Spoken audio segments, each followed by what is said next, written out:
नमस्कार, संगम न्यूज़ में आपका स्वागत है। पेश है फटाफट खबरें। जहाँ दोस्तों हम इस खास बुलेटिन में आपको फटाफट खबरें सुनाते हैं, दिखाते भी हैं।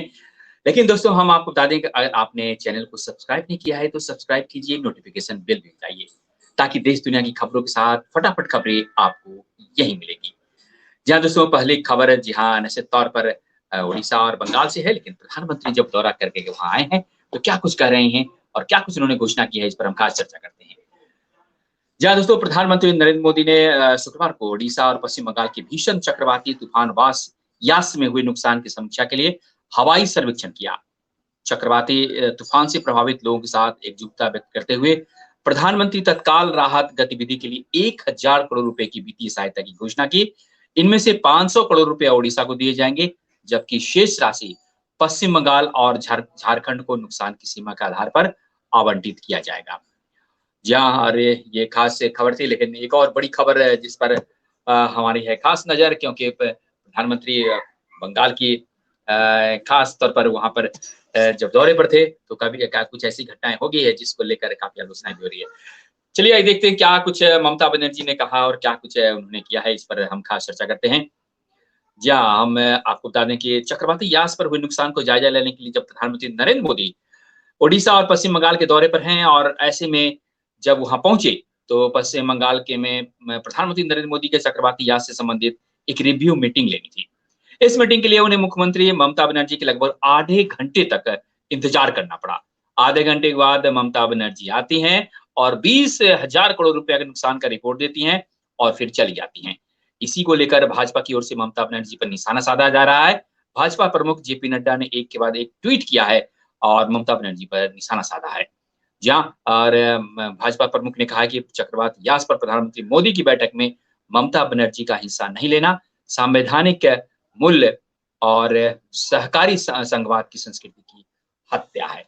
जी हाँ, हम आपको बता दें कि जिस प्रकार से लगातार प्रधानमंत्री और कह सकते हैं केंद्र में और राज्य में जिस पर टकराव वहाँ पर हुआ है, उसमें खास तौर से राजनाथ सिंह ने भी इसकी आलोचना की है, जेपी नड्डा ने भी आलोचना की है। जी हाँ, ये बड़ी खबर थी, लेकिन हम अगली खबर की ओर नज़र डालते हैं और ये खबर आ रहा है जी हाँ, मध्य प्रदेश से। जी हाँ, मध्य प्रदेश में कमलनाथ जी, पूर्व मुख्यमंत्री कमलनाथ ने क्या कुछ कहा है और इस पर खास चर्चा करते हैं, क्योंकि वो खबर भी बड़ी खबर बन गई है। जी हाँ, कमलनाथ जी ने क्या कहा है हम आपको बताते हैं। कमलनाथ ने मोदी सरकार पर निशाना साधा। उन्होंने कहा कि प्रधानमंत्री नरेंद्र मोदी कहते थे कि हमने कोरोना वायरस से लड़ाई जीत ली है, लेकिन अब जब वैक्सीन की किल्लत हो रही है, तो यह ग्लोबल टेंडर निकालने की बात कर रही हैं। इससे पहले कमलनाथ ने केंद्र और राज्य की भाजपा सरकार पर जमकर निशाना साधा। उन्होंने कहा कि आज प्रदेशवासी सरकार के भरोसे नहीं है, भगवान भरोसे है। किस तरह हमारा भारत आज भाजपा की सरकार के कारण विश्व भर में बदनाम हो रहा है। जी हाँ, निश्चित तौर पर इन्होंने जिस प्रकार से कमलनाथ लगातार कह सकते हैं कि वहाँ पर वार कर रहे हैं, ये अति महत्वपूर्ण है, क्योंकि उनके लिए और ऐसा लग रहा है कि शायद सरकार उनकी अभी भी बन सकती है, लेकिन इतना आसान नहीं है। चलिए हम इस खबर पर भी नज़र बनाए हुए हैं, लेकिन अब हम चलते हैं लॉकडाउन पर जो कुछ सरकार जो कह रही है, इस पर हम बात करते हैं। और कई और क्षेत्रों में जहाँ पर कोरोना वायरस की जगह देश के कई राज्यों में लॉकडाउन जैसी पाबंदियाँ लगाना पड़ा था और निश्चित तौर पर उसमें उत्तर प्रदेश पर हम खास चर्चा करेंगे। कि उत्तर प्रदेश में क्या कुछ हो रहा है? क्या वहाँ मंत्रिमंडल के विस्तार कल होने वाला है? जैसी खबर आ रही है निश्चित तौर पर। और उसके बाद क्या होगा, क्योंकि वहाँ गृह मंत्रालय की लड़ाई हुई। गृह मंत्रालय किसी भी तरह से योगी नहीं देना चाहते, लेकिन प्रधानमंत्री नरेंद्र मोदी चाहते हैं कि अरविंद कुमार शर्मा को गृह मंत्रालय दिया जाए।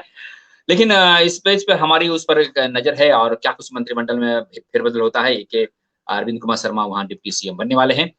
लेकिन वहाँ पर लॉकडाउन की पाबंदियों पर उन्होंने साफ तौर से कहा है योगी आदित्यनाथ ने कि अब फेज़ वाइज़ लॉकडाउन ढील दिया जाएगा। इसमें वीकेंड लॉकडाउन और नाइट कर्फ्यू जारी रह सकता है। ये एक बड़ी खबर है। जी हाँ, दोस्तों और हम अब चलते हैं निश्चित तौर पर दिल्ली की बात करते हैं और दिल्ली में जिस प्रकार से लगातार वहाँ पर राजनीति होती ही रहती है, क्योंकि यहाँ राजधानी है और ऐसे में आम आदमी पार्टी की सरकार है और दिल्ली में आम आदमी पार्टी सरकार है, निगम में भाजपा है और केंद्र में भाजपा है। और इस कारण से प्रतिदिन कहीं न कहीं खबरें आती है और इसमें खबरें में कहीं न कहीं टकराव ज़रूर होता है। लेकिन अभी जो वैक्सीनेशन को लेकर खास तौर पर चर्चा है, उसमें आतिशी ने क्या कहा है, हम इस पे चर्चा करते हैं और हम दिल्ली से संवाददाता से भी बात करेंगे। तो सबसे पहले देखते हैं कि अतिशी ने क्या कहा है। उन्होंने साफ तौर से कहा है कि भारत बायोटेक की एवं सीरम इंस्टीट्यूट ऑफ इंडिया को फायदा पहुंचाने के लिए केंद्र सरकार की ओर से कोविड-19 को कृत्रिम अभाव पैदा किया जा रहा है। हालांकि आतिशी द्वारा लगाए गए इस आरोप पर भाजपा बेबुनियाद बताई जा रही है। आतिशी ने कहा है कि सरकार का टीकाकरण अभियान जो कि मुफ्त में लगाया जा रहा था, वो रुक गया है, लेकिन निजी अस्पतालों में यह लगातार अलग-अलग दरों पर जारी है। जी हाँ दोस्तों, लेकिन हम चलते हैं अब हमारे दिल्ली संवाददाता हम हमारे साथ जुड़े हुए हैं। आइए उनसे बातचीत करते हैं और कोशिश करते हैं जानने के लिए कि दिल्ली की क्या स्थिति है। राजीव कौशिक जी, आपका बहुत-बहुत स्वागत है हमारे संगम न्यूज़ में। क्या कुछ स्थिति है दिल्ली में? जी, बताइए। देखिए, राष्ट्रीय राजधानी दिल्ली की में जो है लगातार कोरोना मरीजों की संख्या में कमी हो रही है और अभी जो है पॉजिटिविटी रेट 1.5% तक आ गई है और 24 घंटे पिछले 24 घंटे की अगर बात करें तो 24 घंटे में जो है 1100 केसेस जो है सामने आया है। इसमें मुख्यमंत्री अरविंद केजरीवाल जी ने ये अनाउंस किया है कि नेशनल कैपिटल को जो है अनलॉक जो है की प्रक्रिया लागू हो जाएगी 31 मई से, सोमवार से। और इसमें जो है कंस्ट्रक्शन और जो फैक्ट्री से जुड़े हुए हैं लोग, उनको जो है काफी राहत मिलेगा क्योंकि फैक्ट्रीज और कंस्ट्रक्शन का काम आंशिक रूप से खोला जाएगा। हाँ राजीव जी, तो हम ऐसा मान लें कि अब दिल्ली खुल जाएगा, लोग कामों पर जाएंगे? बिल्कुल ऐसा अनुमान है। जिस तरह से इन रेट घट रहा है दिल्ली में, लगातार कोरोना के मरीजों की संख्या में कमी आ रही है, तो इससे संभवतः जो है ये हम लोग जो है फिर से उसी अवस्था में पहुंच जाएंगे जिस अवस्था में हम लोग कोरोना पीरियड से पहले थे। लेकिन क्या गाइडलाइंस भी कुछ सरकार जारी करेगी?